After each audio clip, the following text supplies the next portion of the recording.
నేను ధన్యవాదాలు తెలియజేస్తున్నా. వారికి వినమ్రంగా మనస్ఫూర్తిగా కృతజ్ఞతలు తెలియజేస్తా ఉన్నాను. ఎన్నో కష్ట నష్టాల కోర్చి ఒకరిద్దరు కాదు, నిజంగా చెప్పాలంటే కొంతమంది తమ తమ వ్యక్తిగతమైన సమస్యలు ఉన్నా కూడా వాటన్నిటినీ పక్కన పెట్టి నిర్విరామంగా పనిచేసినారు. వారందరికీ పేరు పేరున హృదయపూర్వకంగా వినమ్రంగా నమస్సులు, వినమ్రంగా ధన్యవాదాలు. దాదాపు ప్రతి బూత్లో 407 బూత్లు ఉంటే ప్రతి బూత్లో మా జూబ్లీహిల్స్ స్థానిక నాయకత్వం చాలా అద్భుతంగా కష్టపడ్డారు.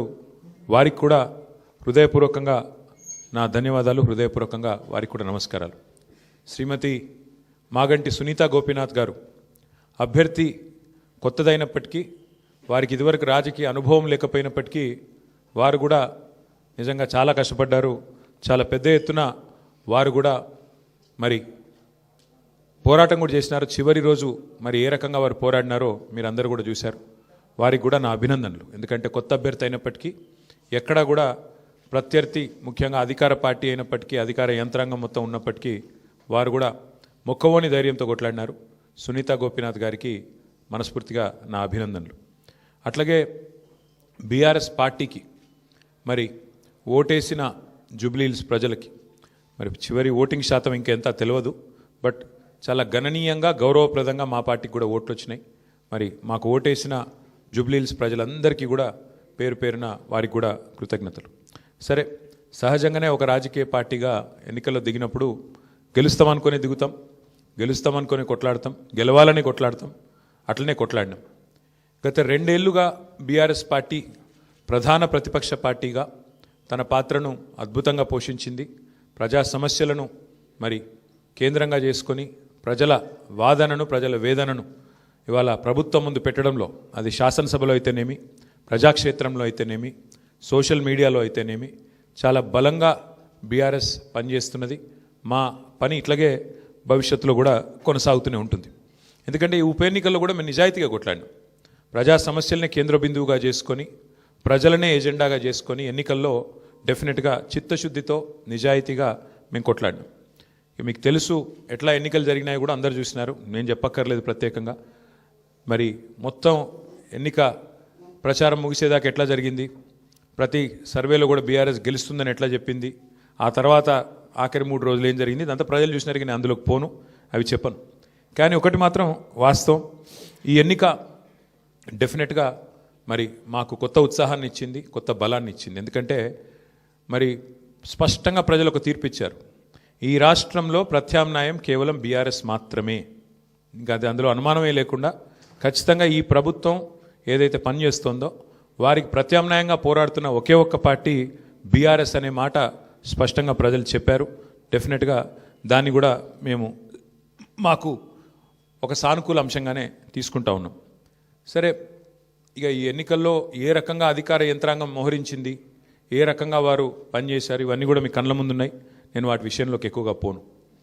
2014 నుంచి 2023 మధ్యన కూడా చాలా ఉప ఎన్నికలు మన రాష్ట్రంలో జరిగినాయి. దాదాపు 7 ఉప ఎన్నికలు జరిగినాయి. ఈ 7 ఉప ఎన్నికలు పాలేరు కానీ, నారాయణ ఖేడ్ కానీ, హుజూర్ నగర్ కానీ, దుబ్బాక కానీ, నాగార్జున సాగర్ కానీ, హుజూరాబాద్ కానీ, మునుగోడు కానీ, ఈ అన్ని ఉప ఎన్నికల్లో మీరు ఆ రోజు కనుక గమనించినట్టయితే అప్పటి ప్రతిపక్ష పార్టీ కాంగ్రెస్ పార్టీ, ప్రధాన ప్రతిపక్ష పార్టీ, ఒక్క ఉప ఎన్నికల్లో కూడా గెలవలేదు. 7 ఉప ఎన్నికల్లో మేము దాదాపు అన్ని గెలిచాం. దాదాపు 5 గెలిచాం, ఒక 2 ఓడిపోయాం.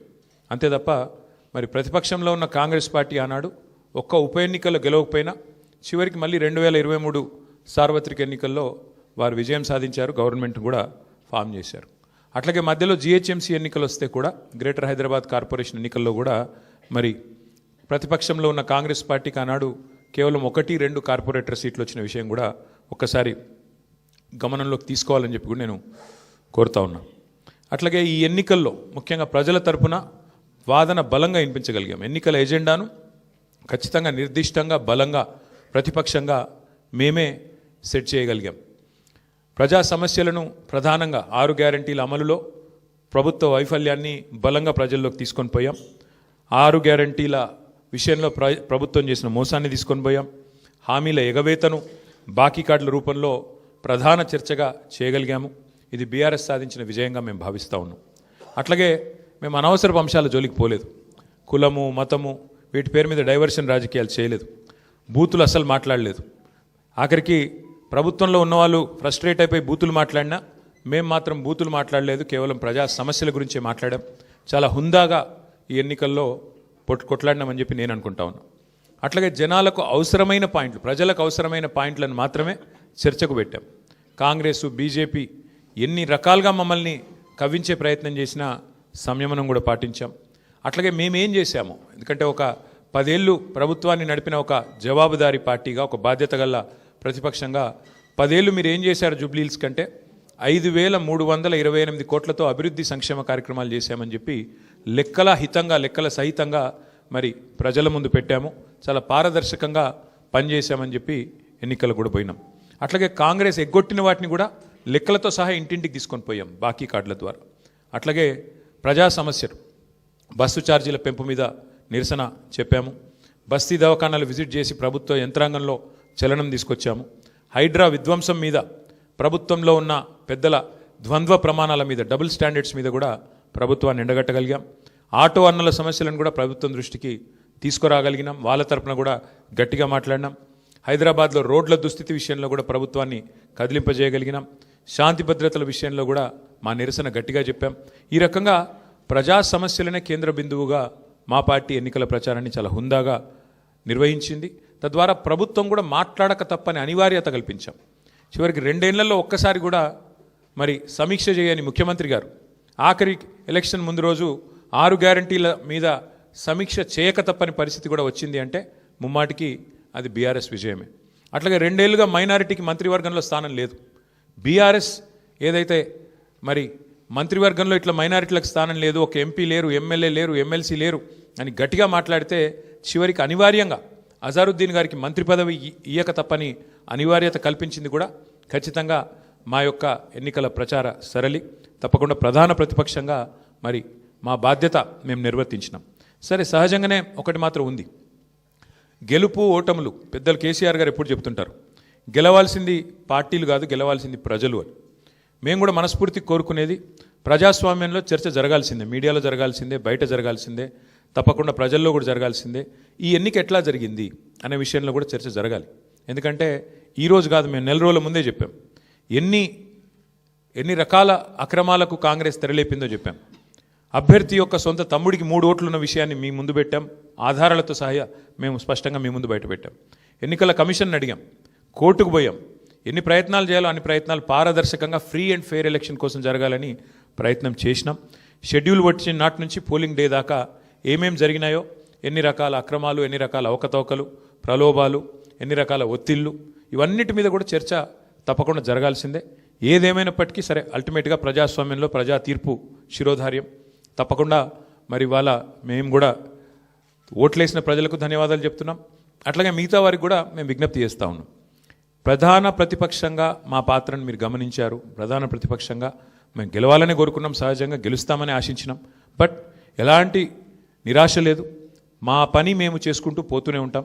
ఎందుకంటే 2 ఏళ్లుగా లగచర్ల కావచ్చు, హైడ్రా బాధితులు కావచ్చు, మూసీ బాధితులు కావచ్చు, 6 గ్యారంటీల విషయంలో బాకీ కార్డుల రూపంలో కావచ్చు, ప్రజల తరపున గొంతు ఎత్తడంలో, అట్లాగే మా మీద జరిగే దుష్ప్రచారాన్ని తిప్పికొట్టడంలో శాసనసభ వేదిక కానీ బయట కానీ బ్రహ్మాండమైన పాత్ర పోషించాం.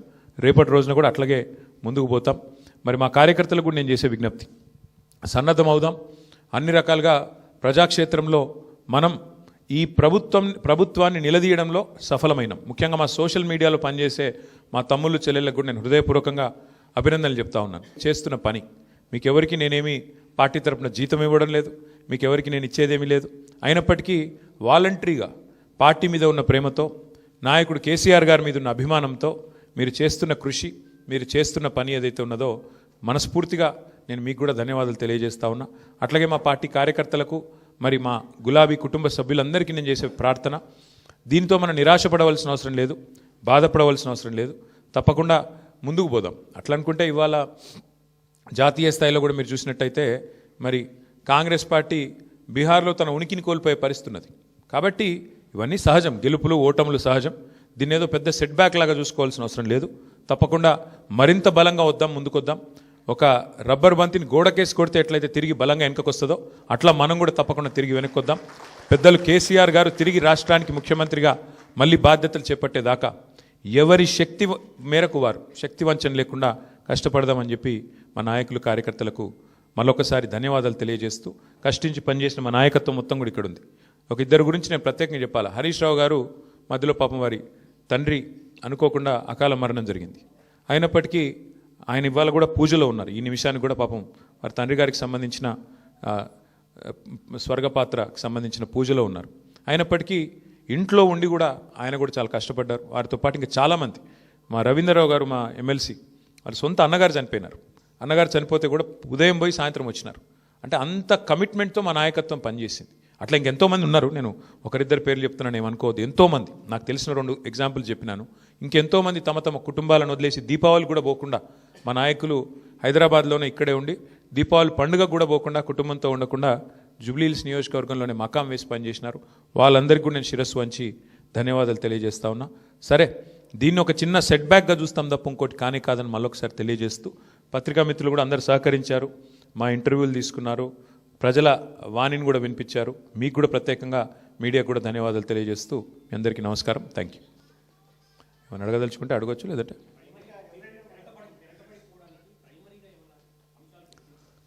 అంటే ఇప్పుడు ఇట్ ఈస్ టూ ఎర్లీ. ఒకటి మేము కూడా కూర్చుంటాం పార్టీగా, ఎందుకంటే మొత్తం ఇంకా అన్ని డివిజన్లలో ఎన్ని బూత్లలో మాకు లీడ్ వచ్చింది, ఎక్కడ మైనస్ అయింది, ఇంకా మేము కూడా చూడలేదు. బ్రాడ్గా ఓవరాల్ నెంబర్ తెలుసు బ్రదర్, మిగతా విషయాలు తెలియదు. కూర్చుందాం, రేపు ఎల్లుండి సావధానంగా కూర్చుంటాం.